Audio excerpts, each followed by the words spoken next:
차트 위치가 되게 괜찮은 게 신고가에 가까워지는 장대 양봉이 3,950원. 나오는 자리이기 때문에 3,950원까지는 신고가라서 가격이 가깝기 때문에 까지는 또 쉽게 상승할 수가 있습니다. 그래서 그런 타이밍을 노려서 올해는 성과가 어때요? 올해에 3억 3천 정도 수익을 냈습니다. 지금 1월에는 3,800만 원 수익이 났고 2월에 보니까 한 달 집계로 봤을 때 마이너스인 네. 달도 있기는 하네요. 네. 4,800만 원 손실이었는데 3월에 어마어마하게 2억이 네. 됐고 4월에 1억. 근데 이게 지금 여러분들께서 헷갈리시면 안 되는 게 1월, 2월, 3월, 4월 누적이 아닙니다. 그쵸? 네. 매달 지금 매달. 다르게 봐야 되고 그렇게 해서 1월부터 4월까지의 전체는 3억 3,400만 원. 하루의 매매로 648만 원 매매 일지를 보여주셨고 굉장히 긴 경력을 갖고 계시잖아요. 쭉 지금까지의 투자를 봤을 때 하루 평균 한 이 정도의 수익, 손실 이 부분을 좀 짚어볼 수 있을까요? 한 월별 정도로 말씀드린다면은 장이 그래도 좀 매매를 할 만하고 좋은 장이라든지 그럴 때는 잘 보면은 1억 이상도 한 달에 벌 때도 있고 그런데 장이 안 좋을 때는 아예 못 버는 달도 있고 네. 또 손실 보는 달도 있습니다. 그때 제일 8호에 많이 벌었던 것은 6,800만 원 그 정도 벌었던 적이 있고 한미반도체 네, 손실을 많이 볼 때는 뭐 하루에 한 4, 5천 이렇게 볼 때도 있습니다. 4, 5천만 원. 네. 7월 19일 기준입니다. 오늘 보니까 코스피는 내렸고 코스닥은 상승했더라고요. 오늘은 어떤 장인 거예요? 오늘 같은 경우는 이게 지금 코스닥 지수 일봉 차트인데요. 네. 지금 코스닥 지수가 저는 보통 21선 기준으로 많이 보고 있어요. 그러니까 20일 평균 가격 따라가는 선인 거죠? 네, 여기 노란색으로 표시된 선이 21선인데 일단 첫 번째로는 21선 아래에 코스닥 지수가 있을 때에는 별로 단기 매매하기가 좋지 않을 때가 많아요. 그래서 그때는 주식에 물려있는 사람들이 많기도 하고 해서 이게 올라갈라 그래도 막 서로 또 팔아가지고 탈출하려고 하니까 그래도 또 다시 떨어지는 경우가 많고 해서 21선 아래에 있을 때는 별로 선호를 하지는 않고 지수만 보면은 사실 그렇게 정말 나쁜 경우까지는 그래요? 아닙니다. 그런데 지금 거래대금이 좀 굉장히 많이 줄었거든요. 지금 오늘 같은 경우에 한 거래대금이 6조 6천억 정도 터졌습니다. 작년 말 정도 이후로 지금 거래대금이 최저로 준 상황이에요. 그래서 아까 지수랑 그리고 또 거래대금 이렇게 네. 두 가지를 보는데 지금은 단기 매매하기에 적합하지 않은 시장이다 이렇게 볼 수가 있고 시장마다도 아마 거래대금 보는 기준이 있으시겠죠? 코스닥 같은 경우는 한 7조 아래로 떨어지면은 진짜 안 좋은 시장이에요. 그리고 한 10조가 넘어가면은 좀 매매하기가 좋다 이렇게 볼 수가 있습니다. 그런데 최근에는 거의 한 7조 근처나 좀 더 아래에서도 움직이고 있어가지고 거래대금도 그렇게 터지지도 않고 지수도 하향하고 있는 별로 좋지 않은 상황이어서 매매를 안 하고 있고 그리고 또 이게 코스피 지수랑도 좀 같이 볼 필요가 있는데 네. 코스피 지수는 이렇게 계속 올라가고 잘 있습니다. 갔네요. 그런데 이렇게 코스닥은 안 좋은데 코스피가 좋으면은 전체 주식시장에서 자금이 좀 단기 매매할 만한 중소형주보다는 대형주 위주로 또 자금이 많이 옮겨져 있는 상황이라서 더 안 좋다 이렇게 볼 수가 있습니다. 최근 한두 달 정도 동안은 단기 매매하기는 정말 어려운 시장이었던 것 같습니다. 그러면은 지금 딱 보시면 6월 중순부터 거래대금이 10 밑으로 뚝 떨어지면서 네. 심지어 7월에는 줄줄줄줄 내려가고 있습니다. 그때 계속 그러면 매매를 아예 안 하신 건가요? 아예 안 하지는 않고 종목이 보이는 날에는 매매를 하기는 합니다. 그런데 이런 시장에는 매매를 했을 때 더 확률이 낮다고 말씀드릴 수가 있어요. 예를 들어서 올해 한 3월, 4월 뭐 이럴 때는 거래대금이 꽤 많았잖아요. 네. 그리고 지수도 21선 쭉 위에서 올라가고, 계속 올라가고 그러네요. 있고 근데 이게 종목이 예를 들어서 뭐 뉴스나 이런 재료나 또 차트나 수급이나 이런 거를 분석을 했을 때 같은 조건의 종목이 나온다고 하더라도 이렇게 거래대금이 많이 터지고 지수가 올라가고 있는 장에는 그냥 그런 종목을 들어갔을 때 한 80% 확률로 수익을 낼 수 있다고 하면은 이렇게 하락하고 있고 거래대금도 준 장에는 완전 똑같은 때에 들어가도 이럴 때는 진짜 확률이 반도 안 되고 오히려 손실 볼 확률이 진짜요? 높단 말이죠. 그래서 이게 단지 종목 이런 거 분석하는 것도 중요하지만 일단 가장 먼저 시장 상황을 파악할 수 있는 게 되게 중요합니다. 단기 트레이딩의 첫 번째 원칙은 아무래도 시장 환경이 뒤따라주는 우호적인 환경인가 이 부분을 보는 거네요. 네, 이게 아무리 잘하려고 해도 시장 상황이 따라주지 않으면은 수익을 낼 수가 없는 거거든요. 별로 장이 안 좋을 때는 최대한 매매를 줄이고 잘 버티고 있다가 시장 상황이 좋을 때 또 크게 수익을 내야지 장기적으로 계속 살아남을 수 있습니다. 뭐 내일장 같은 경우에 뭐 이게 제가 지수가 오를지 내릴지는 사실 예상도 하지도 않고 근데 대신에 지금 계속 안 좋은 상황이기 때문에 누가 봐도 되게 확률이 높을 만한 종목이다. 예를 들어 뉴스도 되게 좋고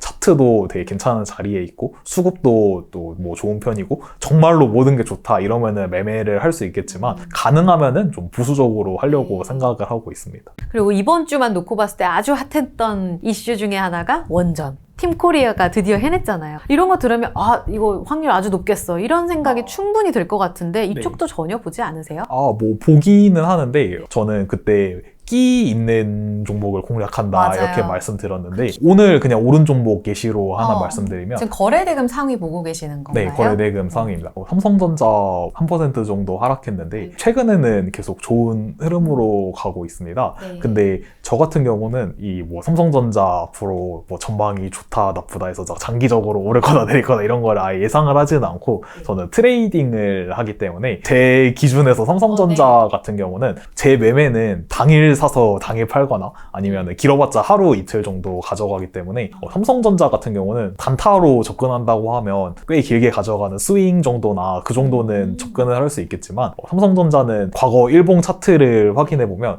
이거는 아무리 많이 올라도 하루에 한 5% 정도밖에 올라가지 못하는 종목이라서 빠른 속도로 단타를 하기에는 변동성이 너무 적어서 이런 걸로는 단기 매매로 수익을 내기가 좀 쉽지는 않습니다. 펩트론이 오늘 26% 정도 상승했는데 여기에 핑크색으로 나와 있는 표시가 있습니다. 네. 이게 거래대금이 1000억 이상 터지는 동시에 시가보다 종가가 10% 이상 상승한 종목에 이렇게 핑크색 표시가 나오게 했습니다. 그런데 저는 단기 매매를 하려면은 변동성이 어느 정도 나와줘야지 트레이딩을 할 수 있기 때문에 최소한 변동성이 어느 정도 나올 수 있는 종목만 공략을 하는 편입니다. 그런데 펩트론 같은 경우는 오늘 26% 정도 올랐는데 뭐 이전에도 22%, 이때도 18% 정도 이렇게 올랐었습니다. 네. 그래서 이렇게 핑크색 선이 나올 정도의 변동성 정도는 나와줘야지 트레이딩이 가능하기 때문에 뭐 삼성전자가 저 앞으로 오를지 내릴지는 사실 예상을 하고 있지도 않고 하지도 않지만 삼성전자로는 제가 하는 매매로는 변동성이 적어서 수익을 내기가 쉽지 않다 이렇게 말씀드릴 수가 있을 것 같습니다. 거래대금 1000억 이상, 상승률 10% 이상 이 두 가지만 충족하면 다 사시는 거예요? 그거 충족한다고 무조건 그 종목을 매매하는 건 아니고 그래도 이런 종목은 올라갈 때 어느 정도 많이 올라갈 수는 있는 종목이어서 매매 대상으로는 볼 수 있다 이 정도로 말씀드릴 수가 있습니다. 근데 왜 오늘 펩트론 안 하셨어요? 저는 매매를 하는 종목 기준이 이렇게 오늘 잠시 쉬다가 처음으로 이렇게 장대 양봉이 나오는 자리인데 저는 첫 장대 양봉을 공략할 때에는 항상 그날 제일 센 테마의 대장주만 공략을 하는 편입니다. 그런데 펩트론 같은 경우는 오늘 이게 비만 치료제 관련 뉴스로 오른 걸로 알고 있는데 펩트론 말고는 딱히 같은 테마 올라간 종목이 오늘은 없습니다.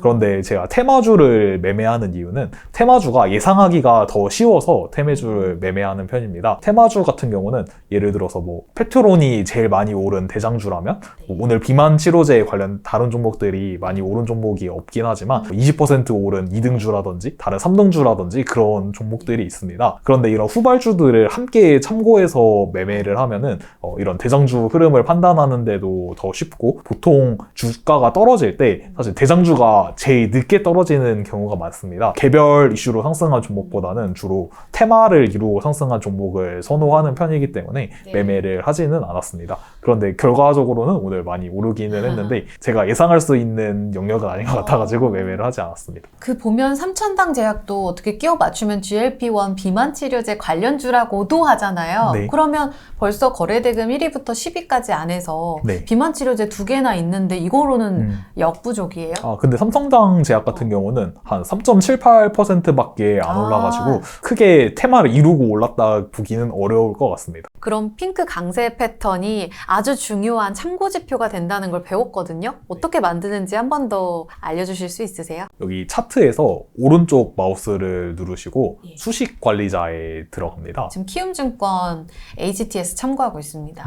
그래서 여기서 보시면은 강세 약세라는 표시가 있는데 여기서 사용자 강세 약세가 있습니다. 그래서 저는 이렇게 1000억 10% 이거를 만들어 놨는데 아래만 세팅을 본인이 하신 거죠, 인기님? 네, 이거 이미 세팅을 한 거여서 여기서 수식을 이렇게 적으면 됩니다. 이게 거래대금이 1000억 이상이면서 시초가보다 종가가 10% 이상 올랐을 때 이 두 조건을 동시에 충족할 때 이렇게 핑크색 색상이 나오게 이렇게 저는 표시를 해놨습니다.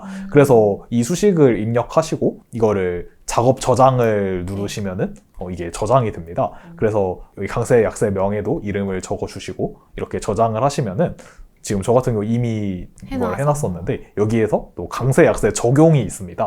이렇게 아까 수식을 만드시고 여기 들어가시면은 아까 적었던 게 나옵니다. 그래서 이걸 클릭하시고 적용을 누르시면은 네. 이렇게 핑크색 선이 생길 것입니다. 근데 이것도 사실 뭐 이게 몇 개가 나온다고 무조건 좋고 이렇다기보다는 그냥 빠른 판단을 위해서 하는 것이고 그리고 전체 일봉 차트를 어차피 한 번씩은 확인을 합니다. 근데 예를 들어 뭐 강세 패턴이 최근에 한 6개월 봤을 때 한 5개, 6개 이렇게 나왔다고 하더라도 윗골이 다는 게 10개 이상 있고 이러면은 또 그런 종목은 공략을 안 할 때도 있습니다. 사실 초보 입장에서 봤을 때 한눈에 주도 섹터가 1위부터 10위까지 봤을 때 다 종목들이 다 각자의 섹터가 있기 때문에 한눈에 보기 어렵단 말이에요. 네. 이런 부분들은 어떻게 캐치를 해놔야 되나요? 일단 거래대금 상위에서 일단 테마가 어떤 게 있는지 볼 필요가 있는데 여기에서 뭐 예를 들어 삼성전자나 하이닉스는 오늘 하락했는데 뭐 두산에너빌리티도 하락을 했고 이렇게 떨어진 종목은 굳이 볼 필요가 없습니다. 아예 배제해버려요? 네, 그래서 일단 강한 종목들 위주로만 보기 때문에 그래서 뭐 펩트론 또 우리바이오 이런 종목들이 있고 그리고 또 삼천당제약 3.78% 올랐는데 이거 좀 너무 적게 오른 거기 때문에 사실 이 정도 의미가 없는 수준이라서 좀 적게 오른 것도 굳이 볼 필요가 없습니다. 그래서 한 5% 이상은 올라야지 볼 필요가 있고 그리고 또 샤페론디 한 6% 정도 올랐고 엔캠도 6% 올랐고 또 네오셈도 6% 올랐습니다. 뭐 예를 들어 이거는 반도체, 2차전지 이런 걸로 올랐는데 이렇게 많이 올라간 종목이 오늘 같은 경우는 여러 가지로 이렇게 다 나눠져 있습니다. 그런데 이럴 때에는 이게 올랐다 저게 올랐다 이래가지고 예상을 하기가 되게 어려운 상황인데 어떤 날은 보면은 한 테마만 막 다 오르는 날이 되게 많습니다. 맞아요. 예를 들어서 뭐 펩트론 26% 올랐고 우리바이오 상한가인데 이게 두 개가 똑같은 테마일 때가 있습니다. 근데 그렇게 똑같은 테마인 종목이 다 같이 올라가는 날에는 그 테마에서 가장 많이 오른 대장주 같은 경우는 계속 상승할 확률이 되게 높습니다. 계속 상승한다는 게 종가까지요? 네, 그날 종가까지 상승할 확률이 되게 높습니다. 그 이유가 사람들은 좀 다들 대장주를 사고 싶어 하고 제일 잘 가는 종목으로 다들 매수세가 많이 들어오기 때문에 이런 2등주나 3등주 이런 후발주를 가지고 있는 사람도 팔고 다 대장주로 이동하고 싶어 하고 그리고 그렇게 가장 세게 올랐다는 것은 그게 또 이유가 보통 있는 경우가 많기 때문에 보통 그런 대장주로 다들 많이 이동하려고 해서 많이 올랐다고 하더라도 테마의 대장주를 매매하는 편이고 그리고 그냥 예시를 간단히 설명드리면 최근에 제일 좀 강했던 테마가 윤석열 대통령이 그 동해에 막 석유가 있다 그래서 시추한다 그래서 그 테마가 제일 세게 올랐는데 그때 6월 3일에 그게 첫 뉴스가 나왔었습니다.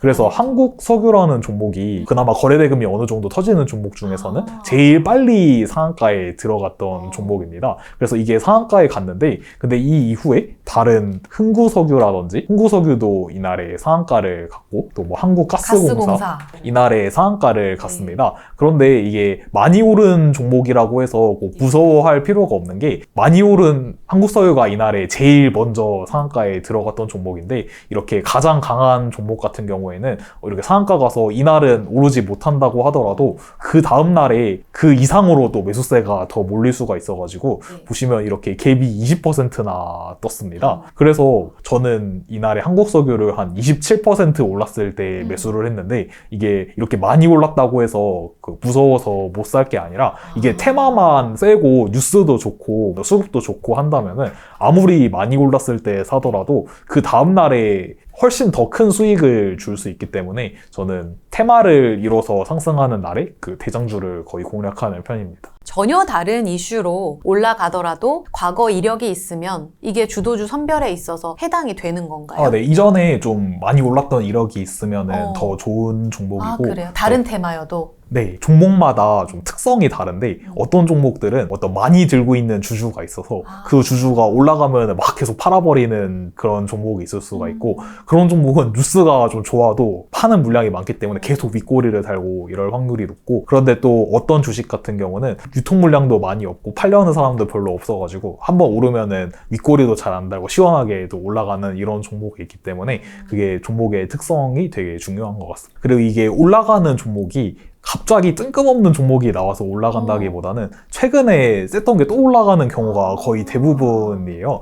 보통은 많이 오른 종목들 계속 공부를 해놓으시면은 또 같은 종목이 올라갈 때가 많고, 그리고 또 저라고 해서 모든 종목의 테마를 알고 있는 것도 아니고, 그리고 이게 이전에는 없던 테마인데 새로 막 엮여가지고 그쵸. 올라가는 경우도 있고 하기 때문에 대부분 많이 올라간 종목 공부를 해놓으시면은 똑같은 종목이 나오는 경우가 많고, 그리고 일부 종목은 모르는 종목이 있을 텐데 그런 종목은 이제 HTS 뉴스를 보면은 이게 주로 어떤 테마에 속하 있는 종목이다 정도는 빠르게 판단할 수가 있습니다. 그래서 그렇게 또 새롭게 체크를 하는 편입니다. 7월 중순 원전 이슈가 뜨거웠잖아요. 네. 지난주부터 해서 이거 체코 원전 30조 따낼 것 같다. 이런 이야기가 있었는데 이런 이벤트를 놓치시진 않을 것 같은데 네. 어떠셨어요? 안 하셨어요? 저는 최근에는 원전주를 매매를 하진 않았습니다. 아, 그래요? 그게 두산 에너빌리티 이게 원전 네. 관련주인데 제가 매매를 5월 27일 이때에 좀 매매를 했었는데, 두산 에너빌리티보다는 저는 우진 엔텍이라는 종목을 이때 매매를 했었습니다. 이것도 원전주? 네, 이때 5월 27일에 같은 원전주인데 이날에 원전 테마가 제일 셌던 날이었습니다. 그런데 아까 두산 에너빌리티는 좀 무거운 주식이어가지고 상승하기가 쉽지가 않은데, 핑크 없었어요. 네, 핑크가 몇 개 있고, 그리고 올라가는 날에도 이거 보시면 상한가 이때 갔고, 네. 이때도 또 상한가를 갔습니다. 그래서 이 종목은 좀 올라가면은 상한가까지도 충분히 갈 여력이 있는 종목이고, 이날에 원전주들이 아까 두산 에너빌리티를 비롯해서 주도 테마를 이루고 상승했고, 우진 엔텍이 대장주로 올랐습니다. 이날에 우진 엔텍을 공략을 했었고, 그리고 원전 그 수주했다는 뉴스가 수요일에 나왔는데, 그런데 이전부터 이런 수주에 대한 기대감이 계속 있었습니다. 그런데 주식 매매는 이게 실제로 결과가 수주가 되냐 안 되냐 이런 데 베팅을 하면 절대로 안 됩니다. 그 이유가 주식은 기대감이 있을 때 그 기간 동안에 매매를 해야지 결과를 보면은 성공하는 일이 거의 없습니다. 이게 왜냐하냐면 결과가 나올 때 만약에 안 좋게 나오면은 완전히 폭락을 할 수가 있고, 그리고 좋게 나온다고 하더라도 이게 막 재료 소멸이라고 해가지고 떨어지는 경우가 되게 많습니다. 이게 우진 엔텍도 보시면 빠졌네요. 이게 목요일에 발표가 돼가지고 시가는 높이 떴는데, 물론 시초가에 팔고 나갔으면 수익을 낼 수 있겠지만 이렇게 완전히 음봉이 나와가지고 이게 재료가 좀 소멸됐다고 보고 이렇게 떨어진 겁니다. 이게 두산 에너빌리티 같은 경우도 시가는 높이 떴는데 그대로 다 떨어져 버려가지고, 그런데 사실 이걸 전날에 만약에 베팅을 해가지고 뭐 운 좋게 수주를 해가지고 이거 갭상승할 수 있는 수익을 내면은 좋겠지만, 근데 그런 식으로 매매를 하면은 이게 도박이 될 수밖에 없습니다. 이게 결과는 아무도 알 수 없는 것이기 때문에 성공해서 갭이 12%가 뜨긴 했지만, 만약에 실패를 했다면은 이게 이때부터 그 체코 원전 수주에 대한 기대감으로 올랐기 때문에 거의 완전 급락을 해가지고 한 20%, 30% 이렇게 손실을 볼 수도 있습니다. 그래서 항상 주식 매매를 할 때는 어떤 뉴스에 대한 결과를 보면은 안 되고, 그 뉴스로 인해서 기대감이 있을 때에는 이렇게 상승을 할 수가 있습니다. 그래서 이런 기대감이 있는 과정에서 매매를 해야지 결과를 보고 매매를 하는 것은 되게 위험할 수가 있습니다. 근데 지금 저 하나 더 궁금한 게, 이번에 된 게 수주를 완전히 따낸 게 아니라 우선 협상 대상자 된 거잖아요. 네. 그래서 최종 결과도 남아있고, 네. 그럼 임기님 말씀하신 기대감 아직 남아있는 거 아니야? 그런데 사실은 우선 협상 대상자 된 게 거의 뭐 된 거나 마찬가지고 했다고 생각을 하기 때문에 그렇습니다. 그럼 앞으로 만약에 원전이 그날에 주도 섹터처럼 오전에 급등을 하더라도 네. 이렇게 한 번의 재료 소멸이 있었다면 그 다음 아주 핵심 수준 아니라면 매매를 안 하실 거예요? 만약에 또 새로운 기대감이 생기는 다른 그런 뉴스라고 재료라면? 하면 할 수도 있겠지만 지금 같은 경우는 그렇게 매매하기 좋은 오. 상황은 아닌 것 같습니다. 보통 얼마 갖고 운용하세요? 이거 되게 딱 철칙이 있다고 하셨잖아요.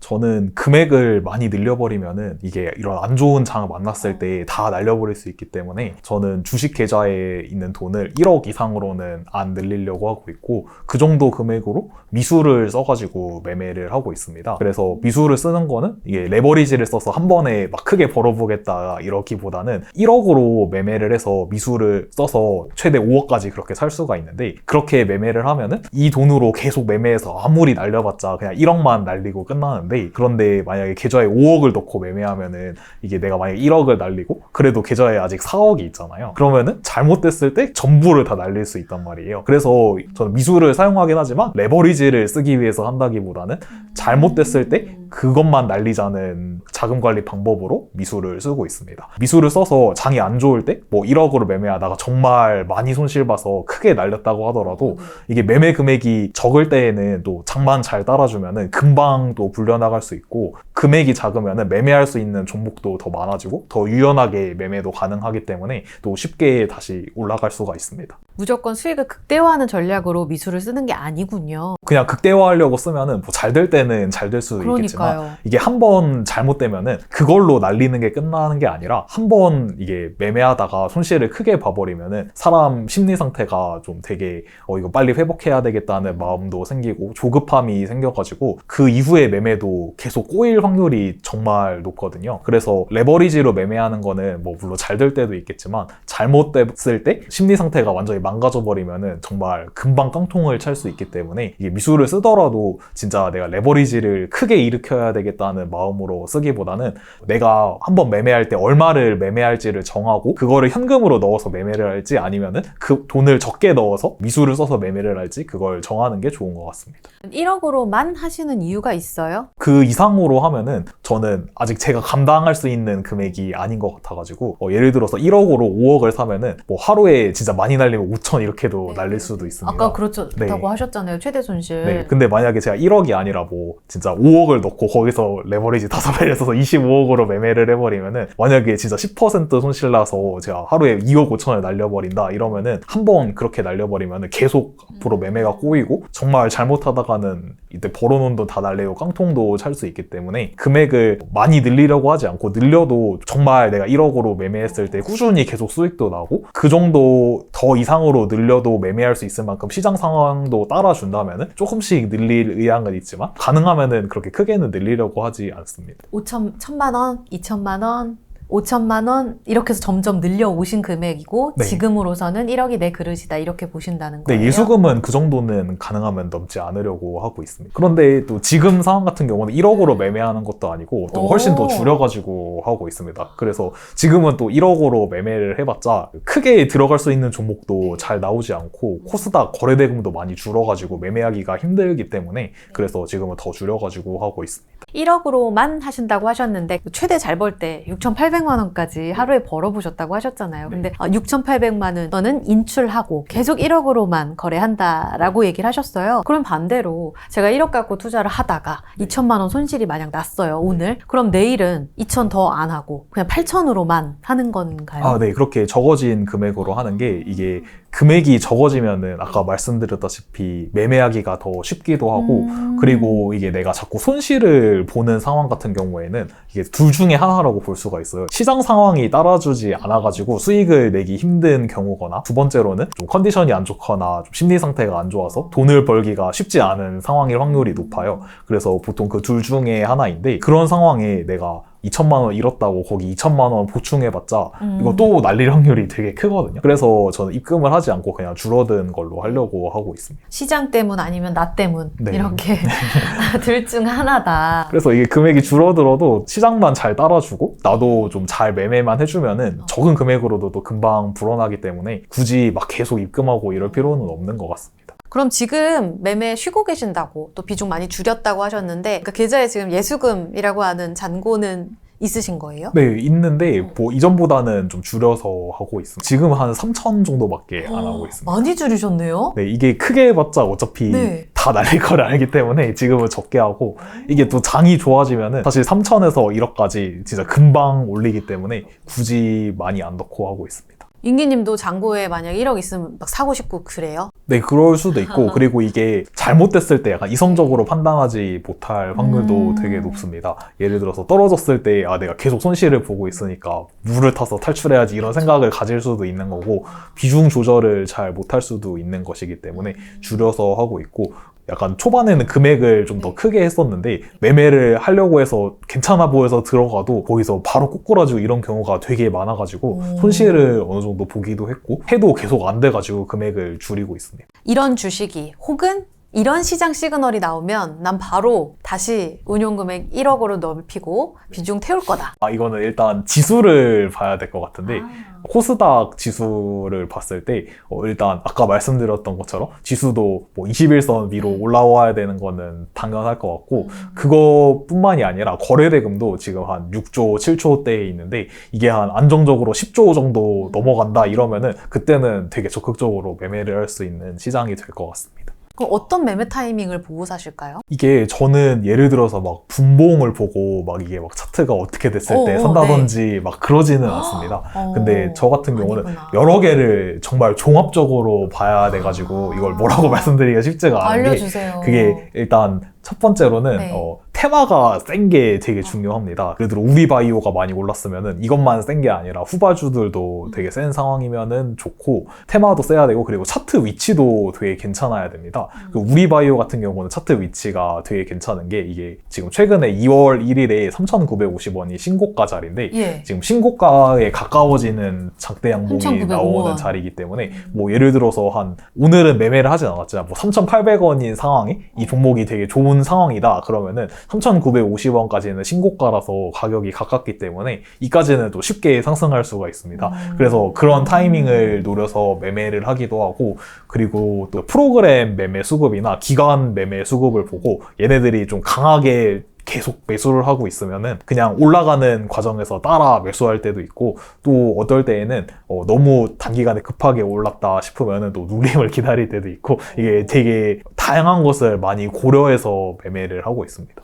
시장이 올라가고 좋은 종목이 나온다고 해서 그거를 바로 딱 꼭 잡아야 되는 게 아닙니다. 그게 왜냐하냐면 한 번 시장이 그렇게 좋은 게 나오면은 그거 한 번으로 끝나는 게 아니라 보통 계속 좋고, 안 좋으면은 또 계속 안 좋기 때문에 차라리 초기에 올라갈 때는 잡지 못하더라도 이미 시장이 방향을 바꾼 거를 보고 그때부터 적극적으로 매매를 해도 늦지 않습니다. 오히려 첫 번째 올라가는 거를 잡으려고 하면은 이게 아직 시장이 완전히 돌아서지 않은 상황에 무리하게 들어갔다가 또 손실 볼 때가 많기 때문에 이게 무조건 내가 딱 바닥에서 딱 잡아가지고 수익을 내겠다 그런 생각은 전 하지 않습니다. 그러면 지금 특히 주식을 쉬고 있기 때문에 뭔가 자산 배분에 있어서 약세장일 때 나는 배분 전략을 이렇게 한다에 대한 정립도 있으실 것 같은데, 구체적으로 한 퍼센테이지를 좀 여쭤볼 수 있을까요? 저 같은 경우는 아까 1억 이상 넘어가는 거는 거의 빼가지고 다른 데 한다고 했잖아요. 그래서 저는 아까 ETF나 비트코인이나 금이나 채권 이런 거를 그냥 비슷한 비중으로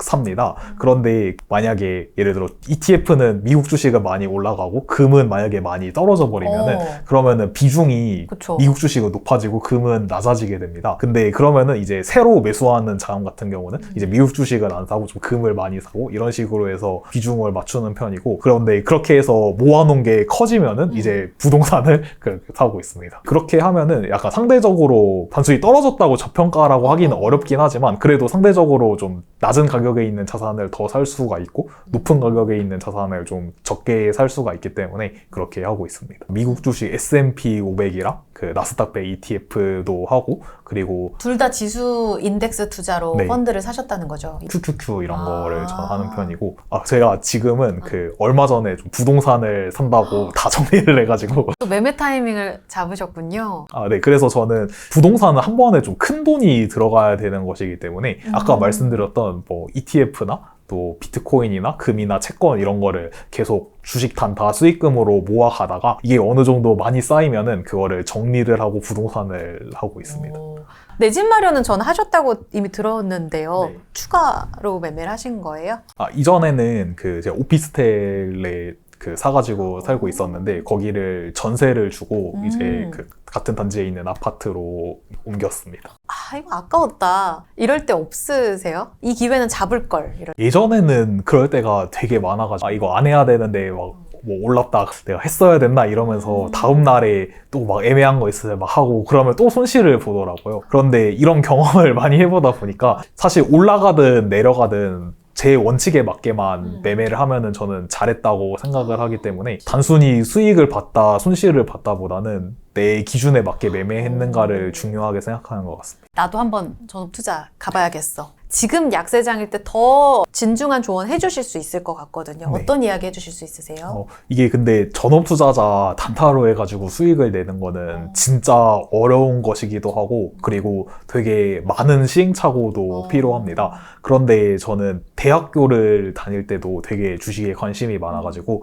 근데 저는 하필 코로나 때 학교를 다녀서 온라인 수업을 하고 해서 대학교를 다니면서 전업 투자처럼 투자를. 매매를 할 수 있을 때가 되게 길었습니다. 그래서 그 기간 동안에 처음부터 매매를 잘해서 수익을 낸 건 아니고 처음에는 되게 손실도 많이 보고 이런 시행착오도 많이 겪었는데 그러는 과정에서도 제 매매 내역을 분석해 보면서 이걸 조금 이런 점들을 개선하면은 앞으로는 잘 될 수 있겠다 이런 생각을 가지고 지속적으로 버텨 나갔던 것 같습니다. 그런데 만약에 지금 뭐 다른 예를 들어서 수익원이 없는 상태에서 당장 내가 전업으로만 해서 이걸 먹고 살아야 되겠다 하면은 이게 매매 실력이랑 또 이런 마음을 다스리는 그런 능력을 갖추기까지 굉장히 좀 오랜 시간이 필요한데 그런 시간을 버텨내기가 사실 쉽진 않기 때문에 그래서 전업 투자자를 하는 게 정말 어려운 일인 것 같고 만약에 시도를 해보신다고 하신다면 예를 들어서 뭐 저녁이나 오후에 뭐 다른 일을 병행하시면서 하시던지 그렇게 하시는 것을 추천드리고 싶고 그리고 처음에 할 때는 반드시 금액도 어차피 크게 해봤자